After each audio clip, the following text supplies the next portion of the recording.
What was the biggest lesson you learned from that Bad record, though? From Bad? Those are Bad was very interesting because I felt like I didn't now 10 years, more than 10 years later, a little bit more than 10 years later, I look back and I realize I didn't enjoy that moment like an artist should enjoy their first song being on the radio. Right. I didn't enjoy it. I think there was a lot of drama surrounding the song. I think maybe also coming from Indiana, I didn't know anything about the music industry at the time. I didn't know how anything worked. And so some things I may have like taken personally or I just didn't understand until several years later.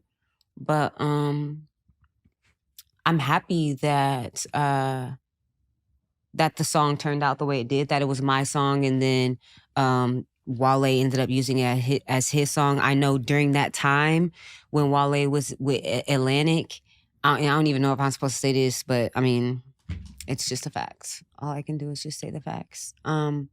They at the time, it wasn't popular to have an unsigned artist on your song. Now, any type of artist, you don't have to be signed. You can, be on the radio. Nobody cares. But at the time, they were this song that it was already on my YouTube for 2 years maybe. They were trying to find somebody else to sing it, and the hook. So I heard Kelly Rowland's name thrown out there. I heard Cassie's name thrown out there.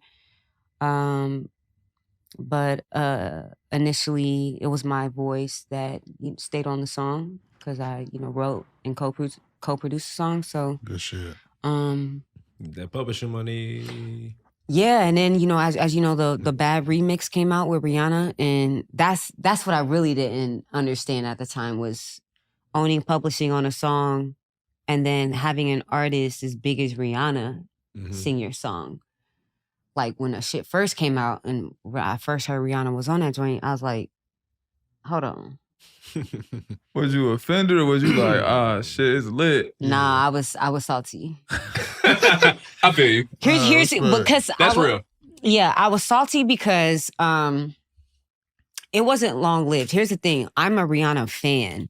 That's who I listened to in college. I had a haircut that was inspired by Rihanna. Like Rihanna albums, like I would still say to this day, out of all singers, I think Rihanna has the most well put together albums. What's your favorite album? Maybe Anti. Yeah.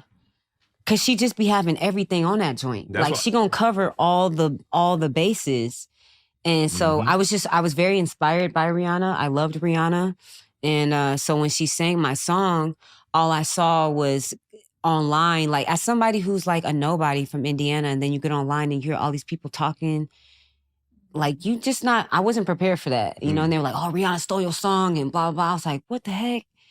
And I know me and Wale were beefing at the time. And so he had called me maybe like a couple days before that song came out. And he's trying to clean it up a little bit because, that remix was about to come out. He was like, basically they was in a club. Wale had a section in the club. Rihanna had a section in the club. And Rihanna was like, the Bad came on and Rihanna was like, I want to sing that song. And so he was like, yo, come sing the remix. And so yeah, when the joint came out, I heard it when everybody else heard it. And I was like, damn, Rihanna on my song. And I was salty at the time. And I think I was just salty because, me and Wale were beefing. And I felt like it was something behind that. The reason why Rihanna was on the song. He was trying to blow that bitch up. Yeah. And then when I saw that the song actually blew up because Rihanna was on a joint, I was like, and I still own the song. I was like, hold on now. Ching, ching. Yeah, I was like, now who else can we get on the song? Does Taylor Swift want to get a verse? You try to do the flies, huh? Yeah, exactly. Master P remix. Exactly. Yeah, who else want to get a verse on the song? Yeah, so when I realized like really how that worked, And then actually really, once I like kind of stepped out of my ego and listened to the song, I was like, yo, Rihanna sang the joint just like me. She didn't switch up how, like, she sang that like me. She like how I sing it. Yeah. And that's fire. Yeah. And so I was like, and also this is one of my favorite artists at the time. So I was like, yeah, that's actually pretty dope. And so, and it worked out for me. And still, like, the original of Bad is the original. And, you know, I think that's the version that people gravitate towards. Although, you know, Rihanna sang the remix. So that's pretty cool that I have a Rihanna writing credit under my belt. Nah, that's hard. Shout out to your pen, straight up. No, that's fine. Yeah. Like you said, you getting used to the business acclimate of doing something that you love. It's a hell of a switch up because Wale probably in some instances was just kind of like, this is business. And then you realize, oh, a lot of people get in these situations to where, oh, this is normal. Kind of like how we did with podcasting. We thought once we got to a point, you know, business kind of picked up. We thought things would go a little bit different. They were a little bit drawn out. But like to see all his fire reels that we didn't have on YouTube doing like millions of views, it was just like, oh, we made that. We didn't get shit from it. Yeah. But it looks cool. Yeah. I mean, it's really about discovery, people discovering. And sometimes, like, not all the time, but sometimes like that shit be really. That was good marketing for you. It's the best publicity. It was. It really was. For you. It really was. And that put you in different rooms for real, because now motherfuckers want to know who really behind the song. And the only thing is, like, would you ask me what my biggest lesson from that? Yeah. I wish I would have, like, taken advantage of that more instead of realizing, like, you know, nowadays some people, like, they like even whether it's positive attention or negative attention. Like, I took the negative attention and I took it personal when really, because I didn't know at the time, like, yo, you better use this as an opportunity to, catapult yourself and like, you know, listen to the wrong motherfuckers. Yeah, exactly. Yeah. So I think that's one thing that I wish I would have done better. But I was young, very young at the time. Like I said, from Indiana, I don't know anything about the industry. So I wish I just would have, you know. And you didn't have nobody to really guide you through. Yeah, I didn't have anybody to guide me. It was literally, You and him straight now though, right?